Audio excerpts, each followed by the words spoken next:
So what we're learning today is something called the piecewise function. Piecewise function means that we're going to take a piece of the function and then put them together. Sometimes it consists of two or more functions. Sometimes it could have 3 functions, 4 functions, and doesn't. There's no set number, but basically it's a function that's composed of different functions for different intervals. So different functions for different intervals. So for example, let's look at this next one. Sketch the graph of the piecewise function below. So it says this function looks like x if x is greater than or equal to 0.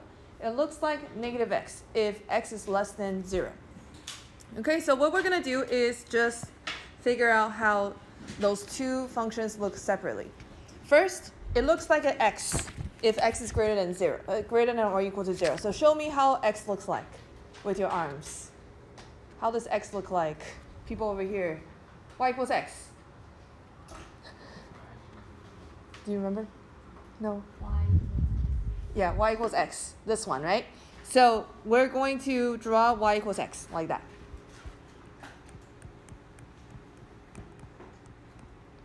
Okay, what about y equals negative x? Show me with your arms. How does negative x look like?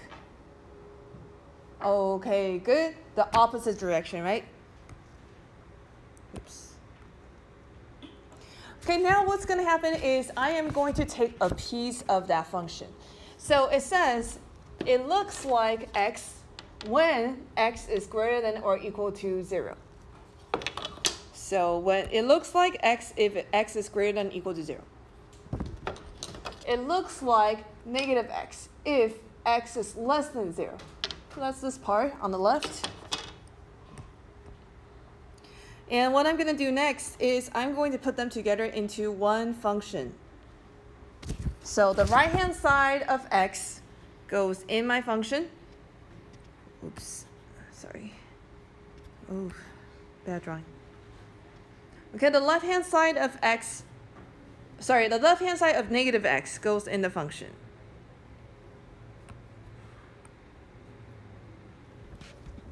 And so that's my graph. Okay, if you remember all the parent function, then it's very fast. Graphing is very fast. Now, if you don't remember it and you're having a hard time figuring out what to do, you can always do an XY chart. So the place that the two functions connect is at 0. So the function might look different, smaller than 0, and the function might look different, bigger than 0. So therefore, we need to find numbers that's smaller than 0. Since 0 is where the connection happens, we need to write 0 again because it might look different. And then some number is bigger. If it's smaller than 0, it's going to look like minus x. If it's bigger than 0, it's going to look like x. And then what I'm going to do is just plug in all the numbers. So negative 2 goes into the function negative x. So that is 2. Negative 1 goes into the function negative x. That's 1. And then 0. And then 0, 1, 2. Now the thing that you have to be careful on is because this is a function, all functions have to pass through the vertical line test. Therefore, every x cannot have 2 y values, or else it's going to fail the vertical line test. So if you look at this function here, you can see that one of them has an equal sign, one of them does not have an equal sign, and it has to be that way. Because if it's equal to both, then it's possible to have 2 y values, and that won't make any sense. So when it's not equal to, there is a possibility that there is a hole. Okay, when it's not equal to, it means like, there's not an actual point there. So what you want to do is on the function that has a not equal to, like this one, it has a not equal to, what you want to do is circle it because it might have a hole. In this case, there is no hole because in the original function, you had a hole, but in the new function, it covered it. So there was a hole from the original function, the negative x. The new function overlapped it with the same 0, 0. That's why the hole is covered. Does that make sense?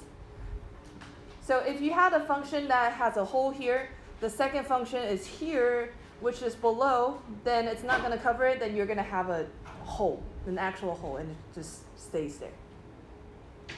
Okay? Okay, let's try one. Or try another one. Okay, so it's going to look like x squared if x is less than or equal to 0. It's going to look like 1 over x if x is greater than 0. All right, so let's draw both.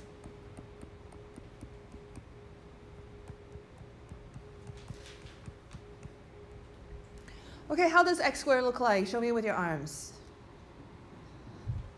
Okay, the u. Okay, how does 1 over x look like? The one where your arms kind of cross? Yes. Okay, so it says if x is less than or equal to 0, it's going to look like x squared. If x is greater than 0, it's going to look like 1 over x. So go ahead and piece those together into one function. Okay, so you should have drawn something like this.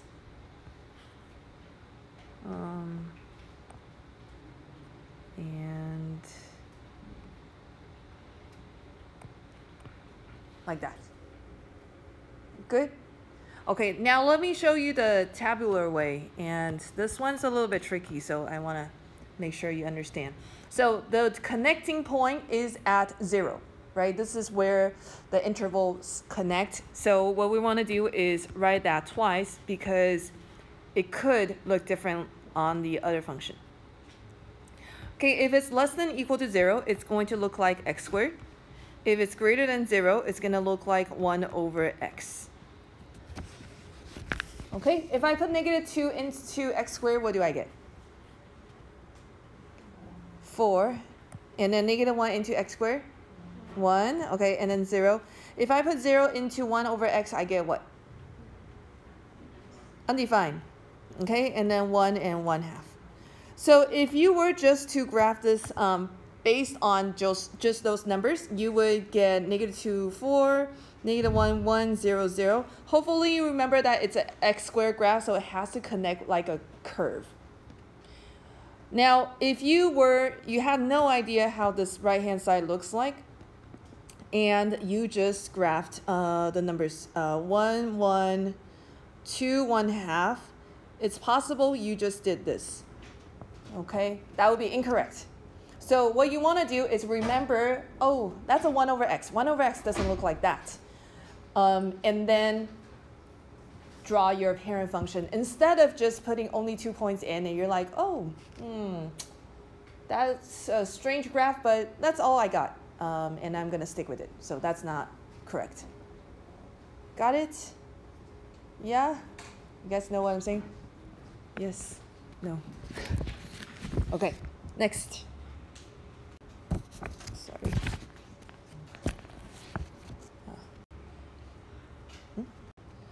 All right, this one. Now we have 3 intervals. 3 intervals.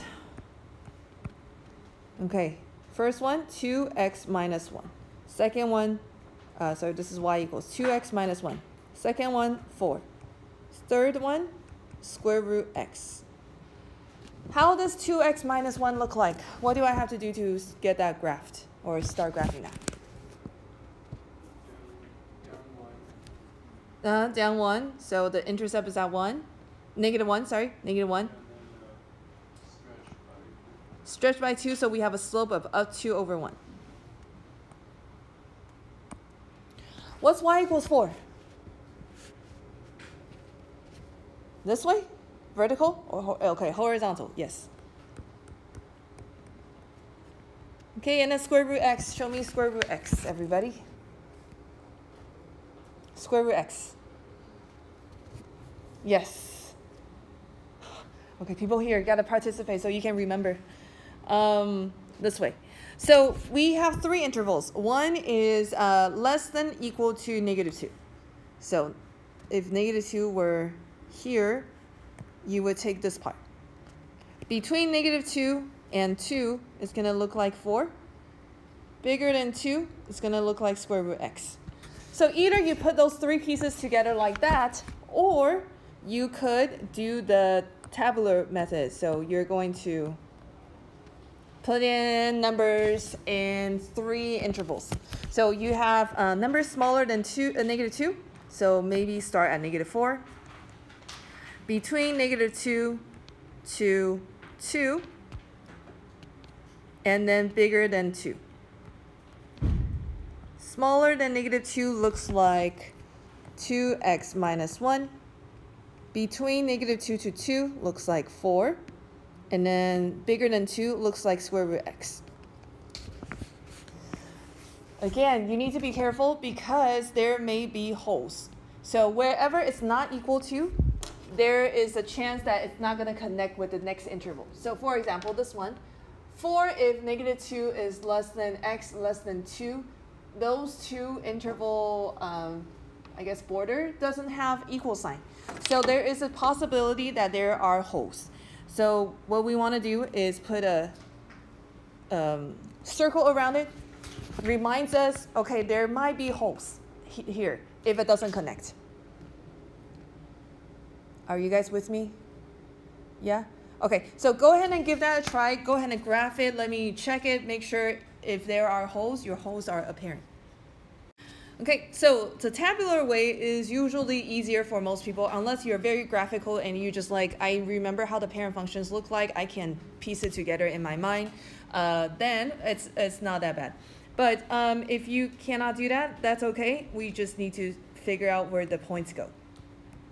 Okay, so y equals 4 just means it's always 4.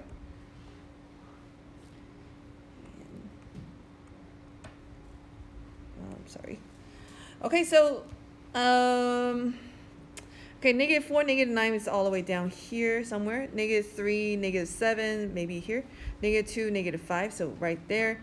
They are all solid points, and then points down. And then from -2 to 2, they're all at 4, so that's up here. However, the two endpoints are not equal, so then we put holes there. And then from 2 to 4 is a square root. So square root 2 is about 1.4, and then square root 3 is about 1.7, and then that. So that end looks like that. Okay, the wrong thing to do is draw all 3 functions and they overlap all of each other. If you just did this, that would be really wrong. Because remember, it's a function. A function has to pass through the vertical line test. If I do vertical line test, it will continue to fail because I keep going through 2 points. So that won't make any sense. Even if you don't put graph all 3 functions in, if you did something like this with an arrow, that's still not going to work. When you put an arrow that tells me it's a line that keeps going, this is not going to keep going. It's going to stop at that endpoint. So you have to put a solid dot and not an arrow. Yes? Why are they holes? Why are they holes? The ones that you circled? Okay, for example, I think sometimes it's hard to see it in a 2D idea. So let's kind of look at this. X greater than 4. How do you draw this on the number line? So you have a 4, and then what do you do? What do you do on 4? Closed circle, open circle. Why open?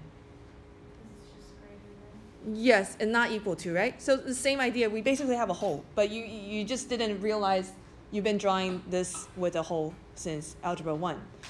So it's the same idea. When it's not equal to, right? It's not equal to, we're drawing holes. Oh, but on the grid, okay. Any questions before we go on? Okay, okay, so show me with your thumb. Good, I got it. Thumbs up. Sideways thumb, I probably need a little more practice. And then downward thumb, I don't know what's going on. Okay, all right. Okay, we just need a little more practice. So let's go ahead and try this next one. This one is a little bit tricky because, as promised yesterday, we are going to do greatest integer function. Greatest integer function is a little bit tricky. So let me show you what that looks like. So f of x equals int x.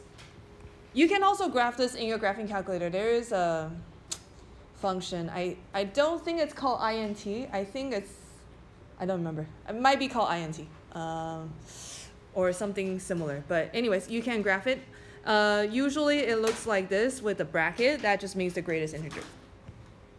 Okay, so let's see. Let's just help you graph it first. So let's say you have a 0.2, 0.5, 0.7, and then 0.99991, 1.2.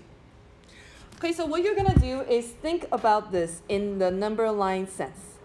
So this is 0, this is 1. What you're gonna do is this number is going from the left to right. Okay, so when x is 0.2, when it goes into the greatest integer function, the question to ask yourself is, what is the biggest integer it just passed? So if you're at 0.2, what is the biggest integer it has just passed when it's going from left to right? 0. Can you guys see that? Okay, so if this is 0, this is 1, I'm standing on 0.2, I'm going from the left to right. Which is the biggest integer I just passed?